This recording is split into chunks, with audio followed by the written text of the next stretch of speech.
അപ്പോൾ hello friends, എല്ലാവർക്കും പുതിയൊരു വീഡിയോയിലേക്ക് സ്വാഗതം. അപ്പം നമ്മൾ കുറച്ച് ഡിലേ ആയി. ഞാൻ ആദ്യം പറഞ്ഞായിരുന്നു. എന്താണെന്ന് വെച്ചാൽ നമ്മൾ കൂട്ടുകാർക്കൊക്കെ ഇച്ചിരി പരിപാടിയായിരുന്നു. അപ്പോൾ നമ്മുടെ വീഡിയോ കുറച്ച് ലേറ്റ് ആയിപ്പോയി കേട്ടോ. നമ്മളപ്പം നിങ്ങളെ എന്താ ഒരു ഗ്യാപ്പിന് ശേഷം കാണുന്നതുകൊണ്ട് ഒരു ഇച്ചിരി ചെറിയ അല്ലെ ഇച്ചിരി വലിയൊരു പുലിക്കുട്ടിയെ കാണിച്ചേക്കാമെന്ന് കരുതി.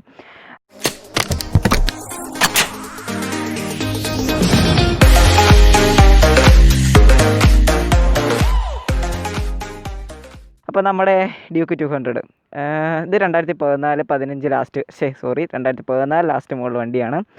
അപ്പം ഇപ്പോൾ എന്തിനാ ഇത്രയും താമസിച്ച് അല്ലെങ്കിൽ ഒത്തിരി ലേറ്റായ ഒരു വണ്ടി പരിചയപ്പെടുത്തുന്നത് എന്ന് പറഞ്ഞാൽ അതെന്താണെന്ന് വെച്ചാൽ നമ്മുടെ ചാനലിൽ വണ്ടികളുടെ കാര്യങ്ങളൊക്കെ ഒരുപാട് ഇട്ടിട്ടുണ്ട്.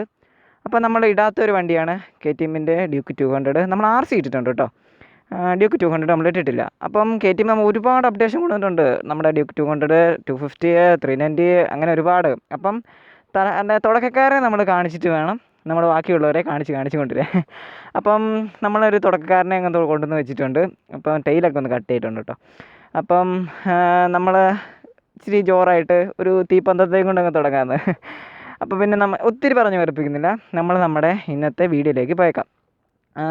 എന്നാൽ പിന്നെ തുടങ്ങിയേക്കാം. ഞാൻ എപ്പോഴും പറഞ്ഞ പോലെ നമ്മുടെ ഫ്രണ്ടിലത്തെ ലുക്ക് കാര്യങ്ങളൊക്കെ പറഞ്ഞേക്കാം. അപ്പം ആദ്യം അവിടെ തന്നെ തുടങ്ങുകയാണ്. ഫ്രണ്ടിൽ വരുന്നത് ഹാലജൻ ബൾബാണ്. നിങ്ങൾക്ക് കാണാമല്ലോ, ഹാലജൻ ബൾബാണ് വരുന്നത്. പിന്നെ പാർക്കിംഗ് ലൈറ്റ് ആണെങ്കിലും ഹാലജൻ ബൾബാണ്. ഇൻഡിക്കേറ്റർ LED ആണ്. ആ ബാക്കിലും LED ആണ്. ഇത് ചുമ്മാ വെച്ചേക്കുന്നത് കേട്ടോ. അത് കൂട്ടുകാരന് കസ്റ്റം ചെയ്തേക്കുന്നത്. ഒരു കാര്യം പറയാൻ മതി, വണ്ടി ഒരു ശകലം കസ്റ്റം ചെയ്തിട്ടുണ്ട് കേട്ടോ. ഈ നീല കളറൊന്നുമല്ല. ബാക്കിലത്തെ വരുന്ന ടൈലറ്റ് കാര്യങ്ങളൊക്കെ എന്താണെന്ന് വെച്ചാൽ LED ടൈലറ്റും കാര്യങ്ങളൊക്കെയാണ് വരുന്നത്. ഇൻഡിക്കേറ്ററും LED തന്നെയാണ്. അപ്പം ഇതിൻ്റെ മൾഗാർഡ് ഇങ്ങനെയല്ല, ഒരു ഹഗ്ഗർ വരുന്നുണ്ട്. മൾഗാർഡ് കട്ട് ചെയ്ത് കളഞ്ഞ കേട്ടോ. മൾഗാർഡ് ഇവിടം വെച്ച് കട്ട് ചെയ്തിട്ട് മാറ്റിയേക്കുവാണ്. ഒരു ഹഗ്ഗറും വരുന്നുണ്ട്. അതാണ് ബാക്കിലത്തെ ഒരു വ്യൂ എന്ന് പറയുന്നത്. അത് കട്ട് ചെയ്തുകൊണ്ടാണ് മനസ്സിലാകാൻ പറ്റത്തെ. ഇനിയിപ്പോൾ നമ്മൾ പറയേണ്ട കാര്യം എൻജിൻ തന്നെയാണ്. നമ്മുടെ യുവജനങ്ങളിൽ അല്ലെ ഒരു 16 വയസ്സ് തൊട്ട് മുകളിലോട്ടുള്ള എല്ലാ പിള്ളേരുടെയും മനസ്സിൽ ഓടി വരുന്നൊരു വണ്ടിയാണ് ഡ്യൂക്ക്. പിന്നെ വേറെ സാധനങ്ങളുണ്ട്, അതെന്നാന്ന് ഞാൻ കേൾപ്പിച്ച് തരാം.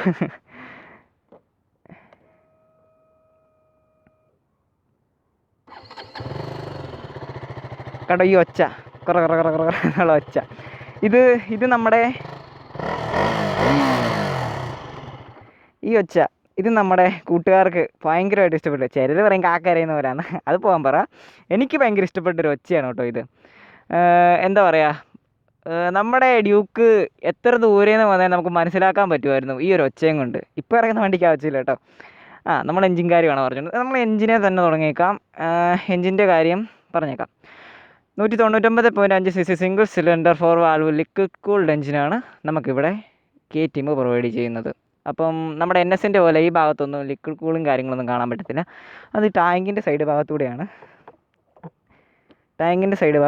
ഇത് ഇവിടെ ഉണ്ട്. ഹാൻഡിൽ തിരിക്കുമ്പോഴേ നമുക്കിവിടെ മാക്സിമം അങ്ങനെയൊക്കെ പറഞ്ഞ് താഴത്തെ കാണാൻ പറ്റുന്നില്ല, അങ്ങനെയൊക്കെ പറഞ്ഞ് കൊടുത്തിട്ടുണ്ട്. അപ്പം അവിടെ നമുക്ക് നമ്മുടെ റേഡിയേറ്ററിൻ്റെ കാര്യങ്ങളൊക്കെ നമുക്ക് മനസ്സിലാക്കാൻ പറ്റും. ഇനിയിപ്പോൾ എൻജിൻ്റെ ഓയില് കാര്യങ്ങളൊക്കെ നമുക്ക് ആണെങ്കിൽ ഇത് ഇവിടെ കൊടുത്തിട്ടുണ്ട്. അവിടെ നമുക്ക് എൻജിൻ ഓയില് കാര്യങ്ങളൊക്കെ മനസ്സിലാക്കാൻ പറ്റുന്നുണ്ട്. ഇനിയിപ്പം ടയറ് കാര്യങ്ങൾ അല്ലേ വേണ്ട, നമുക്ക് വണ്ടി പിന്നെ റൈഡിങ് പൊസിഷനൊക്കെ പറഞ്ഞിട്ട് ടയറിലോട്ടൊക്കെ വരാം. അപ്പം വണ്ടിയിലൊന്ന് കയറിയിരുന്നേക്കാം. എന്താ പറയുക, ഒരു ശകലം ചെറിയ ബൈക്കായിട്ട് തോന്നും കേട്ടോ. ചെറിയ ബൈക്കായിട്ട് തോന്നുന്നു പറഞ്ഞാൽ ഇച്ചിരി കുഞ്ഞു ബൈക്കാണ്. അത്ര കുഞ്ഞു ബൈക്കല്ല. നമ്മുടെ ഈ ടാങ്കിൻ്റെ ഒക്കെ ഒരു ബേബി ബൈക്ക് പോലെ നമുക്ക് തോന്നുന്നുണ്ട്. അല്ലെങ്കിൽ ചെറിയ കൊച്ചാന്നോ. അപ്പം നമ്മുടെ പുഡ് പറയേണ്ട ഒരു കാര്യം തന്നെ കേട്ടോ. നമ്മൾ ഇരിക്കുന്നതിൻ്റെ കുറച്ച് ബാക്കിലായിട്ടാണ് നമ്മുടെ പുഡ് റെസ്റ്റ് കാര്യങ്ങൾ വരുന്നത്. കുറച്ച് ബാക്കിലോട്ടിരിക്കണം. അപ്പോൾ ഇച്ചിരി സൈസ് ഇച്ചിരി തടിയൊക്കെ ഉള്ളൊരു ആളാണെങ്കിൽ അയാൾക്ക് ഇച്ചിരി ബുദ്ധിമുട്ടായിരിക്കും. വന്നല്ലേ നമുക്ക് ഇവിടെ വരെ വന്ന സ്ഥിതിക്ക് നമുക്ക് ബാക്കി കാര്യങ്ങളൂടെ പറഞ്ഞിട്ട് പോയേക്കാം. അതായത് നമ്മുടെ സ്വിച്ച് കാര്യങ്ങൾ. അപ്പോൾ ഇച്ചിരി തടിയുള്ള ആൾക്കാർക്കാണെങ്കിൽ ഇത് ഈ ഒരു ഭാഗം കണ്ടോ, ഇവിടെ കാല് തട്ടി ഇരിക്കാനൊക്കെ ഒരു ബുദ്ധിമുട്ട് തോന്നണം. കാരണം അതുപോലെയാണ് ഈ സൈഡ്. കുറ്റമായിട്ട് പറയല്ലോ കേട്ടോ. ഇനിയിപ്പം നമ്മുടെ അടുത്ത കാര്യങ്ങളെന്ന് പറഞ്ഞാൽ മീറ്റർ വെയിലായതുകൊണ്ട് കാണാൻ പറ്റുന്നില്ലായിരിക്കും അല്ലേ. മീറ്റർ കൺസോൾ കാര്യങ്ങളൊക്കെ പറയുകയാണെ, നമ്മുടെ ആദ്യത്തെ ബേസ് മോഡൽ നമ്മുടെ 200 സെഗ്മെൻറ്റിൽ അത്യാവശ്യം അടിപൊളി നല്ല ഒരു അന്തക്കാലമേ 2014-15 ആ സമയത്ത് അത്യാവശ്യം നല്ല ഇൻഫർമേഷൻ തരുന്ന ഒരു മീറ്ററും കാര്യങ്ങളൊക്കെയാണ് ഇവിടെ കൊടുത്തിരിക്കുന്നത്. മീറ്റർ കാര്യം പറഞ്ഞത് ഈ സൈഡിലായിട്ട് നമുക്ക് ഫ്യുവൽ, അതായത് നമ്മുടെ വണ്ടിയുടെ പെട്രോൾ കാര്യങ്ങൾ, ഈ സൈഡ് ഹീറ്റിങ്, പിന്നെ ഇപ്പോൾ സ്റ്റാൻഡ് കിടപ്പുള്ളതുകൊണ്ട് സ്റ്റാൻഡ് ഡൗൺ എന്ന് എഴുതി കാണിക്കുന്നു. പിന്നെ വണ്ടി എന്തേലും ഓടും, വണ്ടിയുടെ ഇത് കിടക്കുന്ന ഫ്യൂൽ വെച്ച് എന്തേലും വണ്ടിയുടെ ഫ്യൂൽ റേഞ്ച്, അങ്ങനെ കാര്യങ്ങൾ. ഈ സൈഡിൽ വരുന്നത് നമ്മുടെ വണ്ടിയുടെ കിലോമീറ്റർ, ഇവിടെ സ്പീഡോമീറ്റർ, ഇവിടെ ഗിയർ, മുകളിൽ RPM. അപ്പം ഈ നമ്മുടെ ഡ്യൂക്കിൻ്റെ ഒരു ചെറിയൊരു പ്രശ്നം കൂടെ പറഞ്ഞു തന്നേക്കാം. പ്രശ്നമല്ല, ഫേസ് ചെയ്യുന്നൊരു കാര്യമാണ്. ഒരു വൃത്തികെട്ട ഗിയർ ബോക്സാണെന്ന് പറയുന്നത്. പക്ഷേ എനിക്ക് ഭയങ്കരമായിട്ട് ഇഷ്ടപ്പെട്ടു കേട്ടോ. നമ്മൾ ഓരോ ഗിയറും നമുക്ക് മനസ്സിലാക്കാവുന്ന ഒരു ഗിയർ ബോക്സാണ്. അതിൻ്റെ പ്രശ്നം എന്താണെന്ന് വെച്ചാൽ ഗിയർ ബോക്സ് തന്നെയാണെന്നല്ല, മിറർ അല്ലേ, മിറർ നല്ല അടിപൊളി മിററാണ്. ഗിയർ ബോക്സ് തന്നെയാണെന്നല്ല, ഗിയർ ബോക്സിൻ്റെ നമുക്ക് ന്യൂട്രൽ വീഴാൻ, അത് നമ്മുടെ ഇപ്പോഴത്തെ വണ്ടിക്കാണെങ്കിലും ഒരു ചെറിയ പ്രശ്നമുണ്ട്. ന്യൂട്രൽ കണ്ടുപിടിക്കാൻ ഒരു ശകലം പാടുണ്ട്. അതെന്താണോ അത് ഒരു പ്രശ്നമായിട്ട് എനിക്കും തോന്നിയ കാര്യങ്ങളാണ് കേട്ടോ. ഇനിയിപ്പോൾ നമുക്ക് ബാക്കി കാര്യത്തിലേക്ക് വരാം. ബാക്കി കാര്യങ്ങൾ എന്താണെന്ന് ചോദിച്ചാൽ ടയർ അല്ലേ. ടയറിൻ്റെ കാര്യം പറയുകയാണെങ്കിൽ ഫ്രണ്ടിൽ വരുന്നത് 110 സൈസ് ടയറാണ് നമുക്ക് വരുന്നത്. ബാക്കിൽ വരുന്നത് 140, 30. പക്ഷേ നമ്മുടെ ഡ്യൂക്ക് ആ വണ്ടി, അല്ലെങ്കിൽ നമ്മുടെ NS, അങ്ങനെ ഒരുപാട് വണ്ടികൾ നമുക്ക് ഇച്ചിരി വലിയ ടയർ ഇടാം. അത്യാവശ്യമായിട്ട് നല്ല വലിയ ടയർ ഇടാം. നമുക്ക് 130 സൈസാണ് കിടക്കുന്നതെങ്കിൽ ഇപ്പോൾ കിടക്കുന്ന ഈ ടയർ 150 സൈസാണ്. 180 സൈസാണ് കേട്ടോ, തെറ്റിപ്പോയതാണ്. 180 സൈസാണ്. അപ്പം നമുക്ക് സൈസ് ഇച്ചിരി വലുതൊക്കെ ഇട്ടാലും ഒരു കുഴപ്പമില്ല. കോർണറിങ്ങൊക്കെ പൊളിയായിട്ട് നമുക്ക് പറ്റും, ഒരു കുഴപ്പമില്ല, പൊളിയായിട്ട് പറ്റും. ഇനിയിപ്പോൾ ബ്രേക്കും കാര്യങ്ങൾ പറയുകയാണെങ്കിൽ വൈബ്രേറ്റ് ബ്രേക്കും കാര്യങ്ങളൊക്കെയാണ് വരുന്നത്. അപ്പം ഈ സൈഡിൽ നമ്മുടെ ഡ്യൂക്കിൻ്റെയൊക്കെ ഒരു സൈഡ് അവിടെ, ഒരു സൈഡ് ഇവിടെയൊക്കെ ആയിട്ടാണ് നമ്മുടെ ബ്രേക്കിംഗ് സിസ്റ്റം കൊണ്ട് നിൽക്കുന്നത്. ഇത് ഇവിടെ തന്നെ കാണാം. 280 mm ഡിസ്കും ബ്രേക്ക് കാര്യങ്ങളൊക്കെയാണ് വരുന്നത്. നോൺ ABS ആണ്. അന്നത്തെ കാലത്തിൽ വന്നപ്പോൾ ABS കൂടെ കൊണ്ടുവരായിരുന്നു. ABS അന്ന് ഓർക്കുന്ന പോലും ഇല്ലായിരിക്കും, എങ്കിലും ഇത്രയും പവറുള്ള ഒരു വണ്ടിക്ക് ABS നിർബന്ധമായിരുന്നു. അപ്പം ഇതാണ് നമ്മുടെ ഇപ്പോഴത്തെ ഡ്യൂക്കിനെ വെച്ച് നോക്കുമ്പോൾ ഡിസ്ക് ചെറുതാട്ടോ. ബ്രേക്ക് പിടിക്കുമ്പോൾ സ്പീഡ് കൂടുന്ന വണ്ടി എന്ന് നമ്മുടെ കാർന്നോന്മാർ പറയുന്നുണ്ട്. പക്ഷേ എന്താ പറയുക, ബ്രേക്ക് പിടിക്കുമ്പോൾ സ്പീഡ് കൂടുന്നുണ്ടോ എന്ന് എനിക്കറിയത്തില്ല. എനിക്ക് ആക്സിലേറ്റർ കൊടുക്കുമ്പോൾ സ്പീഡ് കൂടുന്നതായിട്ട് തോന്നുന്നുണ്ട്. പിന്നെ എങ്ങനെയുള്ളവരാണ് ഈ ബൈക്ക് നോക്കേണ്ടതെന്നും അങ്ങനെ നമ്മൾ റൈഡ് ചെയ്യുമ്പോൾ പറയുന്നതായിരിക്കും കേട്ടോ. എന്നാൽ പിന്നെ നമുക്ക് ഇവിടുത്തെ കാര്യം കൂടെ പറഞ്ഞേക്കാം. ഇവിടുത്തെ കാര്യം എന്തായിരിക്കും, ഇവിടുത്തെ ബ്രേക്ക് കാര്യങ്ങളൊന്നേ, ഇവിടെ 230 ഡിസ്ക് ബ്രേക്ക് കാര്യങ്ങളൊക്കെയാണ് വരുന്നത്. ഇവിടെ സെയിം കാലിപ്പറും കാര്യങ്ങളൊക്കെയാണ് കൊടുത്തിരിക്കുന്നത്. നമ്മുടെ ബജാജിൽ വരുന്ന സെയിം ബ്രേക്കിംഗ് സിസ്റ്റം കേട്ടോ, മാറ്റമൊന്നുമില്ല. സസ്പെൻഷൻ. ഇനി നമുക്ക് സസ്പെൻഷൻ ചർച്ച ചെയ്യാം. ഫ്രണ്ടിൽ അപ്സൈഡ് ഡൗൺ ഫോർക്കാണ് വരുന്നത്, ബാക്കിൽ മോണോ ഷോക്കാണ് വരുന്നത്. അപ്പം ചള്ള തെറിക്കുന്ന ചെറിയ ഒരു കുഴപ്പമുണ്ട് കേട്ടോ നമ്മുടെ ബാക്കിലത്തെ മോണോ ഷോക്കിലോട്ട്. അതൊരു കുഴപ്പമാണ്. അത് നേരത്തെ കേട്ടോ, അത് അപ്ഡേറ്റഡായി നമ്മുടെ ഡ്യൂക്ക് 200 ഇപ്പം വളരെ അപ്ഡേറ്റായി. വേണേ ഒരു നിമിഷം നിങ്ങൾ അങ്ങോട്ടൊന്ന് നോക്കൂ, ഇങ്ങോട്ട്. അതാണ് ഇപ്പോഴത്തെ നമ്മുടെ ഡ്യൂക്ക് 200. അതിൻ്റെ റിവ്യൂ നമ്മൾ ഇടുന്നതായിരിക്കും കേട്ടോ. ഉടനെ തന്നെ നമ്മുടെ BS6 ഡ്യൂക്ക് 200 റിവ്യൂ വരുന്നതാണ്. ഓക്കെ, അപ്പം നമ്മൾ തലമുറയെ പരിചയപ്പെടുത്തിയിട്ട് വേണമല്ലോ ബാക്കിയുള്ളവരെ പരിചയപ്പെടുത്താൻ. അതുകൊണ്ട് മാത്രമാണ്. ഇനിയിപ്പോൾ നമ്മൾ പറയേണ്ടത് തന്നെ റൈഡല്ലേ, നമുക്ക് ഓടിച്ച് ബാക്കി കാര്യങ്ങളൊക്കെ പറയണം. പിന്നെ ഒരു കാര്യം, നമ്മുടെ ഈ ഇരിക്കുന്ന നമ്പർ പ്ലേറ്റ് ഇവിടെയാണ് വരുന്നത് കേട്ടോ. അപ്പോൾ നമ്പർ പ്ലേറ്റ് അവനൊന്ന് മാറ്റി താഴെയായിട്ട് വെച്ചിട്ടുണ്ട്. അങ്ങനെ ചെറിയ ചെറിയ മാറ്റങ്ങൾ മാത്രം നമ്മുടെ ഡ്യൂക്ക് 200 വരച്ചിട്ടുണ്ട്. പിന്നെ സീറ്റ് മറന്നുപോയി. നമ്മുടെ സീറ്റ് കാര്യങ്ങളൊക്കെ പറയുകയാണെങ്കിൽ സ്പ്ലിറ്റ് സീറ്റാണ് വരുന്നത്. എന്താ പറയുക, റൈഡർക്ക് അത്യാവശ്യം വലിയ സീറ്റും കാര്യങ്ങളൊക്കെയാണ്. നമ്മൾ തടിയുള്ളൊരു മനുഷ്യനാണെങ്കിൽ റൈഡ് ചെയ്യാൻ എളുപ്പമായിരിക്കും, പുറകിലിരിക്കാൻ പാടായിരിക്കും.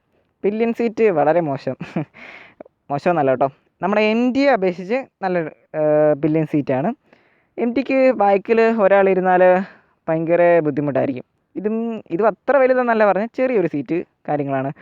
നമ്മുടെ സ്ട്രെല്ല് പറയുന്ന പോലെ വലിയ കാന്താരി മുളകിനെ വെച്ചാൽ ഓടിക്കാൻ പാടായിരിക്കും. പക്ഷെ ചെറിയ കാന്താരി മുളക് സുഖമായിട്ടിരുന്നോളും കേട്ടോ. ഉരുണ്ടു പോകാൻ സാധ്യത കുറവാണ് ചെറിയ കാന്താരി മുളക്. വലുതാണെങ്കിൽ ഇച്ചിരി പാടാം കേട്ടോ. ഇത്രയല്ലേ ഉള്ളൂ. അപ്പം സ്ട്രെല്ലിൻ്റെ ഡയലോഗ് കടം എടുത്തോട്ടോ, ആരും ട്രോളിക്കൊല്ലാതെ നിന്നേക്കല്ലേ, ചുമ്മാ ഒരു ഫ്ലോ വന്നപ്പോൾ അങ്ങ് പറഞ്ഞാ.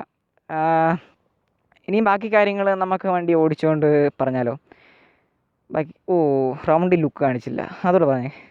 ഒരുപാട് നാളായി വീഡിയോ ചെയ്തിട്ട് കേട്ടോ. അപ്പം ഞാൻ ചെയ്തുകൊണ്ടിരുന്ന ആ ഒരു സ്റ്റൈലൊക്കെ മറന്നുപോയി. അപ്പം പെട്ടെന്ന് ചാനൽ തുടങ്ങാമെന്ന് കരുതി, അല്ലെങ്കിൽ വീഡിയോ അപ്ലോഡ് ചെയ്യാമെന്ന് കരുതി പെട്ടെന്ന് എടുക്കുന്ന പരിപാടിയാണ്. അപ്പോൾ ഇതാണ് നമ്മുടെ ആദ്യത്തെ ഡ്യൂക്കിൻ്റെ ഒരു ലുക്ക്. ഓക്കെ, ഇനി നമുക്ക് ബാക്കി ഓടിച്ചുകൊണ്ട് പറയാം. ഓടിച്ചുകൊണ്ട് പറയാൻ ഒരുപാടൊന്നും ഇല്ല.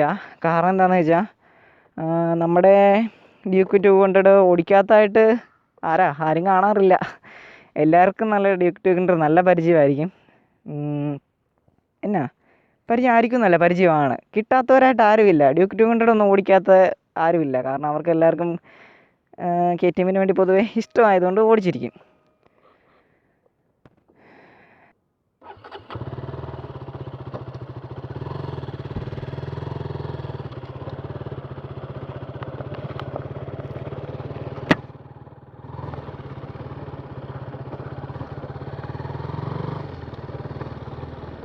നമ്മൾ കുറച്ചൊരു ഓഫ് റോഡ് വഴിയൊക്കെ കയറിയായിരുന്നു. അത് ഞാൻ കാണിച്ചില്ല കേട്ടോ, അതിങ്ങനെ ഇറങ്ങി. അപ്പോൾ നമ്മുടെ ഇന്നത്തെ റൈഡ് റിവ്യൂയിലേക്ക് പോകുന്നു. നമ്മുടെ പിന്നൊരു കാര്യം കേട്ടോ, സെക്കൻഡ് എടുക്കുവാണെങ്കിൽ മാത്രമേ നമ്മുടെ ഇപ്പോഴത്തെ ആൾക്കാർക്ക് ഈ വണ്ടി കിട്ടുള്ളൂ കേട്ടോ. പുതിയ 200 ഞാൻ കാണിച്ചല്ലോ, മേളിൽ കാണിച്ചില്ലായിരുന്നു. അതാണ് പുതിയ 200. അപ്പം നമ്മുടെ പിള്ളേർക്ക് ഈ 200 വേണമെങ്കിൽ സെക്കൻഡ് ഹാൻഡേ ഉള്ളൂ. അതുകൂടെ ഒന്ന് ഓർത്തോണം. അപ്പോൾ നമുക്ക് ആദ്യം തന്നെ അതിൻ്റെ പവർ കാര്യങ്ങളെക്കുറിച്ച് പറയുകയാണെങ്കിൽ 24 BHP പവർ കാര്യങ്ങൾ നമുക്ക് ഡ്യൂക്ക് തരുന്നുണ്ട്. ടോർക്ക് കാര്യങ്ങൾ 17.6 Nm ടോർക്കും കാര്യങ്ങളൊക്കെ നമുക്ക് ഡ്യൂക്ക് 200 തരുന്നുണ്ട്. അപ്പം എന്താണെന്ന് വെച്ചാൽ ഡ്യൂക്ക് 200 ആരൊക്കെ നോക്കണമെന്നായിരിക്കും അല്ലേ. നമ്മുടെ ഡ്യൂക്ക് 200 ഇച്ചിരി ഹെവി ആയിട്ടുള്ള വണ്ടിയാണ്. ഹെവി എന്ന് പറഞ്ഞാൽ വെയിറ്റ് അല്ല കേട്ടോ, വെയിറ്റ് അല്ല ഒരിക്കലും. വെയിറ്റ് ഹെവി എന്ന് ഞാൻ ഉദ്ദേശിച്ചത് വെയിറ്റിനെ അല്ല. വെയിറ്റിനെ വെയിറ്റ് പറയുകയാണെങ്കിൽ 147 kg ആണ് നമ്മുടെ ഡ്യൂക്ക് 200 വെയിറ്റ് കാര്യങ്ങളെന്ന് പറയുന്നത്. അപ്പം ഒരു എന്താ പറയുക, ഇച്ചിരി ചെറിയ കുഞ്ഞു മനുഷ്യനാണേലും, കുഞ്ഞു മനുഷ്യൻ എന്ന് വെച്ച് ഇച്ചിരി പൊക്കം കുറവും ഇച്ചിരി വണ്ണക്കുറവൊക്കെ ഉള്ളവർക്കാണേലും അത്യാവശ്യം അങ്ങോട്ടും ഇങ്ങോട്ടും ഒക്കെ വളച്ചെടുക്കുന്നു. ഒരു കുഴപ്പമില്ല കേട്ടോ, നല്ല അടിപൊളിയായിട്ട് നമുക്ക് കിട്ടും. ഒരു കുഴപ്പമില്ല. മറിഞ്ഞു വീഴുമോ എന്നാ പെട്ടെന്ന് യൂട്ടേണൊക്കെ മറിഞ്ഞു അങ്ങനത്തെ പേടിയേ വേണ്ട. അതൊന്നും സംഭവിക്കത്തില്ല.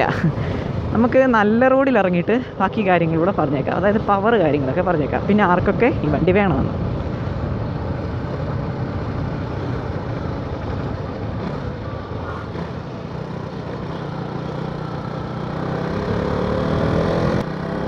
ഓക്കെ, നമ്മൾ നല്ല റോഡിൽ ഇറങ്ങി കേട്ടോ. നമ്മൾ കുറച്ച് അകത്തോട്ട് ഒരു ഗ്രൗണ്ടൊക്കെ കിട്ടാൻ വേണ്ടി കയറിയതാണ്. അപ്പോൾ വൈബ്രേഷന് പറയാം, ആരൊക്കെ നോക്കണം പറയാം. നമുക്ക് വൈബ്രേഷൻ പറഞ്ഞു പോകാം. വൈബ്രേഷനെ കുറിച്ച് പറയുവാണെങ്കിൽ നമുക്ക് പുട്രസ്, ഞാൻ പറഞ്ഞായിരുന്നു പുട്രസ് കുറച്ച് പുറകോട്ട് നമുക്ക് ഇരിക്കുന്നിടത്തുനിന്ന് ഇച്ചിരി ചെസ്റ്റൊക്കെ ഉള്ള ഒരാളാണെങ്കിൽ നമുക്ക് ഈ വണ്ടി മടുപ്പായിട്ട് തോന്നും കേട്ടോ. അതെന്താണെന്ന് വെച്ചാൽ ഈ പുട്രസ് പുറകോട്ടിരിക്കും, നമുക്കൊരു പിടുത്തം കിട്ടുന്നില്ല. അതൊരു മെയിൻ പ്രോബ്ലമാണ്. ഇച്ചിരി പവറുള്ള വണ്ടിയാണ് കേട്ടോ. അപ്പം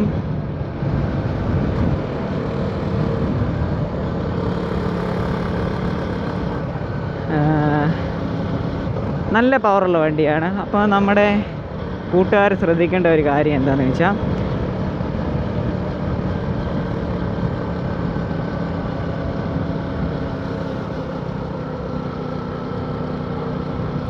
ഓക്കെ, ഇച്ചിരി പവറുള്ളൊരു വണ്ടിയാണ് നമ്മുടെ ഡ്യൂക്ക് 200. അപ്പോൾ എങ്ങനെയുള്ള ആൾക്കാരാണ് നോക്കേണ്ടത് എന്ന് പറഞ്ഞാൽ, എങ്ങനെയുള്ള ആൾക്കാർ വണ്ടി നോക്കണം എന്ന് പറഞ്ഞാൽ, ഇച്ചിരി ആക്റ്റീവയിലൊക്കെ ഉള്ളവരാണെങ്കിൽ നേരെ കയറി 200 പൊളിക്കാൻ നിൽക്കരുത്. അങ്ങനെ നിന്നാൽ പണി കിട്ടും. കാരണം എന്താണെന്ന് ചോദിച്ചാൽ നല്ല പവർ ഡെലിവറി ചെയ്യുന്ന ഒരു വണ്ടിയാണ് നമ്മുടെ ഡ്യൂക്ക് 200. നല്ല പോലെ പവറുണ്ട്. അപ്പം അങ്ങനെയുള്ള ആൾക്കാർ ഈ ബൈക്ക് ഉപയോഗിക്കുകയാണെങ്കിൽ നല്ല പാടാണ് കേട്ടോ, കൈ കൊണ്ട് നടക്കാൻ പാടാണ്. അതെന്താണെന്ന് വെച്ചാൽ ഭയങ്കര ഡെലിവറിയാണ് പവർ. ഒരു ഗിയർ വണ്ടിയിൽ കുറേ നാൾ റൈഡ് ചെയ്തതിന് ശേഷമേ ഈ വണ്ടി നമുക്ക് ഉപയോഗിക്കാൻ പാടുള്ളൂ, അല്ലെങ്കിൽ നമുക്ക് ടാസ്കബിൾ ആയിരിക്കും. അതൊന്ന് ശ്രദ്ധിച്ചോണം. ഇനിയിപ്പോൾ നമ്മുടെ സിറ്റി റൈഡാണ് നിങ്ങൾ ഉദ്ദേശിക്കുന്നതെങ്കിൽ, സിറ്റി റൈഡിന് അത്യാവശ്യം പൊളിച്ച് ഉപയോഗിക്കാവുന്ന ഒരു വണ്ടിയാണ് നമ്മുടെ ഡ്യൂക്ക് 200 എന്ന് പറയുന്നത്.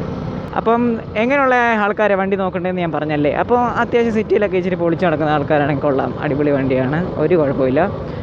അവർ കണ്ണും പൂട്ടിയെടുക്കാം. പക്ഷേ ഇനി എടുക്കാൻ പറ്റത്തില്ല, നമുക്ക് പഴയതേ കിട്ടുകയുള്ളൂ. അപ്പം നിങ്ങളൊന്ന് പരിചയപ്പെടുത്തിയ ഒരു റൈഡ് റിവ്യൂ മാത്രമാണിത്.